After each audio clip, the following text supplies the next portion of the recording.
तो हाल ही में recent visit करा गया Chinese minister of foreign affairs Wang Yi का अलग अलग अफ्रीकन कंट्रीज में, ज़्यादातर वो कोस्टल नेशंस हैं जो अपने आप में सिग्निफिकेंट इम्प्लीकेशंस रखते हैं चाइना और अफ्रीका के लिए। आप सबको पता है कि चाइना जो है वो डेट ट्रैप डिप्लोमेसी फॉलो करता है, जहां पर बेसिकली वो कंट्रीज लाइक पाकिस्तान, श्रीलंका और अब मालदीव्स में कहीं ना कहीं अपना पेनिट्रेशन जो है वो बढ़ा रहे हैं, और इसी के साथ साथ में कहीं ना कहीं वो काउंटर करने की कोशिश कर रहे हैं इंडिया का जो हेजीमनी है इंडियन ओशन वाले रीजन में। और अफ्रीका बहुत ही इंपॉर्टेंट कंट्री रहने वाला है, क्योंकि अफ्रीका आप देखेंगे तो बहुत ही इंपॉर्टेंट स्ट्रैटेजिक चोक पॉइंट्स हैं, जैसे कि बाबल मंडेब स्ट्रेट आप देखेंगे। बेसिकली हॉर्न ऑफ अफ्रीका जो कंट्रीज हैं वहां पर भी चाइना ने एक अपना मिलिट्री बेस एस्टैब्लिश कर लिया है 2017 में ही जिबूती में, और ये हॉर्न ऑफ अफ्रीका कंट्री का ही एक पार्ट है। और इसी के साथ साथ में बाबल मंडब स्ट्रेट, जहां से सारा का सारा जो एनर्जी इंपोर्ट एक्सपोर्ट होता है स्पेशली भारत आता है, वो बहुत इंपॉर्टेंट चोक पॉइंट का काम करेगा चाइना के लिए। और इवन कल को अगर भारत के खिलाफ उनको हथियार उठाना पड़े तो वो उस मिलिट्री बेस का इस्तेमाल कर सकते हैं। और इसी के साथ साथ में ये भी सवाल बन रहा है कि क्या चाइना दूसरा मिलिट्री बेस अफ्रीका में एस्टैब्लिश करने वाला है, क्योंकि जितने भी कंट्रीज वो गए हैं इंक्लूडिंग इजिप्ट, ज़्यादातर उनका ध्यान यही है कि वो मिलिट्री बेस को आगे लेकर के चल सके। खैर ऑफिशियली अभी तक कोई बात अनाउंस नहीं करा गया है, लेकिन भारत के लिए ये चिंता का विषय ज़रूर है, क्योंकि आप सबको हम बता दें इंडिया और अफ्रीका के रिलेशंस जो है वो काफ़ी इंप्रूव हुए हैं। लास्ट ईयर 2023 में जो G20 का समिट भारत में होस्ट करा गया था, तो G20 से G21 बन गया, क्योंकि भारत में हुए उस समिट में अफ्रीकन यूनियन को परमानेंट मेंबरशिप दे दिया गया है। और अफ्रीकन यूनियन जो है वो सभी अफ्रीकन कंट्रीज को रिप्रेजेंट करता है, जिसका हेडक्वार्टर्स अडीस अबाबा इथियोपिया में है। तो इसी के साथ साथ में इंडिया, ब्राज़ील, साउथ अफ्रीका जो है वो भी इब्सा मीटिंग जो है वो होस्ट करते रहते हैं। भारत जो है वो कहीं ना कहीं मतलब किस तरीके से चाइना से अलग है ये भी हम यहाँ पर देखेंगे, और क्या आखिरकार चाइना जो है वो इंडिया को टैकल कर पाएगा या बीट कर पाएगा अफ्रीका में कहीं ना कहीं, या फिर भारत वापस से उसको रीइंस्टेट कर पाएगा। तो इसको हम इस वीडियो में जानेंगे। वीडियो काफ़ी इंटरेस्टिंग रहने वाला है, वीडियो को प्लीज़ पूरा देखिएगा और पसंद आए तो लाइक, शेयर और सब्सक्राइब करिएगा। तो चलिए वीडियो की शुरुआत करते हैं। अब चाइना कई सारे प्रोजेक्ट्स बना रहा है अफ्रीका में, जैसे East West highway and El Hamdania central port Algeria में। साथ ही साथ आप देखेंगे तो Karuma hydro power project Uganda में। साथ ही साथ आप देखेंगे तो Zambia China economic and trade cooperation zone, Bagamoyo port Tanzania में, इंपॉर्टेंट है याद रखिएगा।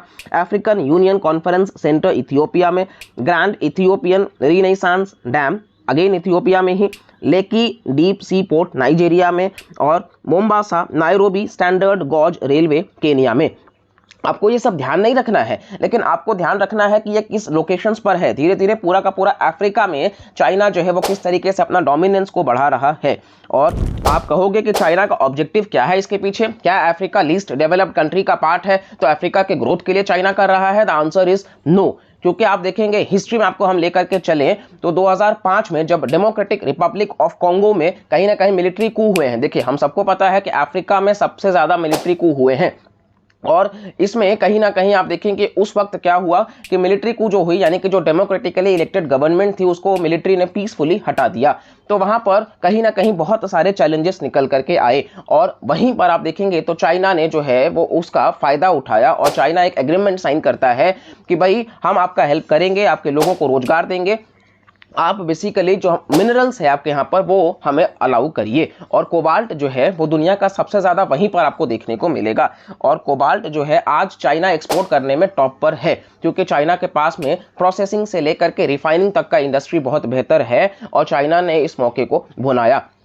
और इसी कोबाल्ट का यूज़ अपकमिंग टेक्नोलॉजीज में किया जा रहा है, इंक्लूडिंग जो भी इलेक्ट्रॉनिक डिवाइसेस हैं या इलेक्ट्रिक व्हीकल्स हैं, यानी कि फ्यूचर टेक्नोलॉजी है कोबाल्ट। इसी के साथ साथ में आपको हम बताएं तो ऑस्ट्रेलिया जो क्वाड मेंबर्स, जहां पे यूएसए भी है, जापान भी है, भारत भी है और ऑस्ट्रेलिया है, जिसका ऑब्जेक्टिव ही यही है कि फ्रीडम ऑफ नेविगेशन मेंटेन रहे इंडो पैसिफिक वाले रीजन में, और चाइना को कहीं ना कहीं वो काउंटर करने की बात कर रहे हैं। वहीं ऑस्ट्रेलिया बेसिकली सबसे ज़्यादा लिथियम जो है वो माइन करने के लिए, प्रोसेस करने के लिए चाइना को ही दे रखा है। और इसी के साथ साथ में अर्जेंटीना, बोलीविया, चिले, ABC ट्रायंगल जो कंट्रीज़ हैं आप देखेंगे वहां पर भी चाइना जो है वो पहुंच चुका है और सबसे ज्यादा लिथियम वहीं पर आपको देखने को मिलेगा और वहां से भी चाइना जो है वो उसको निकाल रहा है। यानी कि कुल मिलाकर के फ्यूचर टेक्नोलॉजीज पे चाइना जो है वो डोमिनेट कर रहा है। और फिर से हम आपको बता दें कि अगर इन टेक्नोलॉजीज पर चाइना कंट्रोल पूरी तरीके से कर लेगा इंक्लूडिंग रेयर अर्थ मेटल्स, तो इंडिया के लिए बहुत बड़ा ये सेटबैक होगा। ऑलरेडी चाइना हमसे काफी आगे है और भारत लगातार बहुत बेहतर कर रहा है,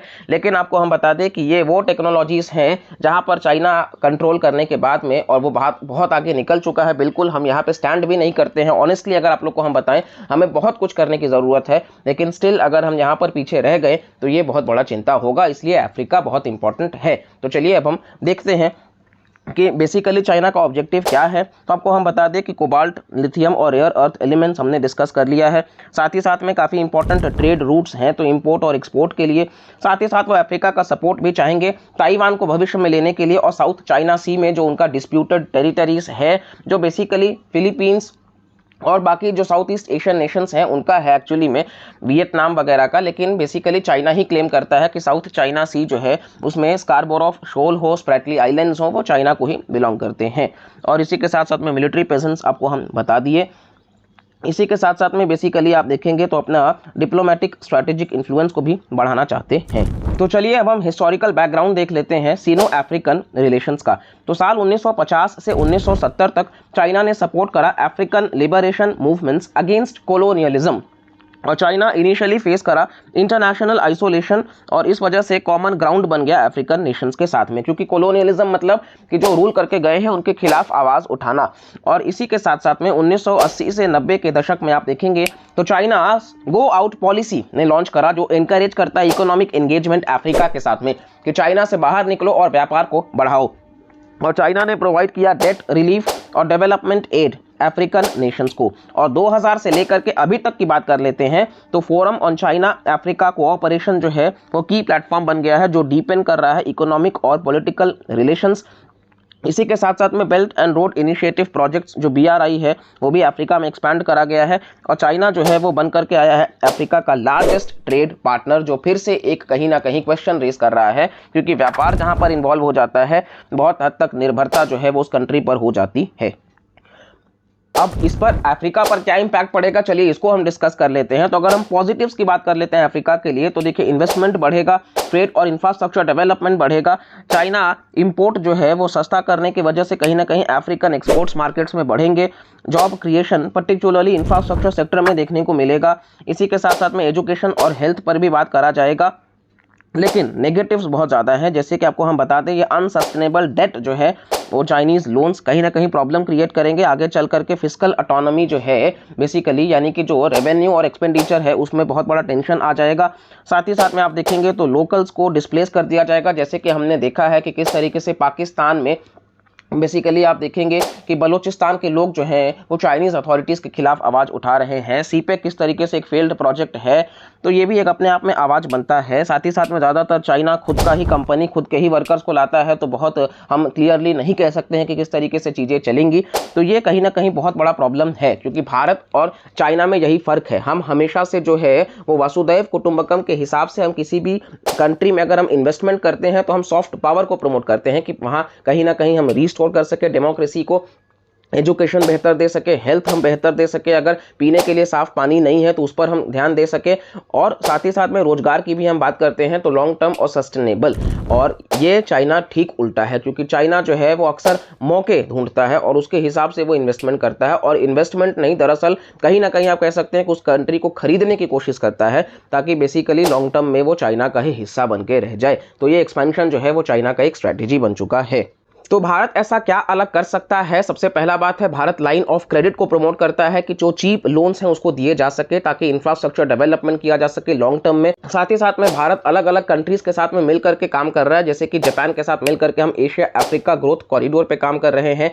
इसी के साथ साथ में हम बाकी कंट्रीज के साथ मिल करके और ज़्यादा काम कर सकते हैं।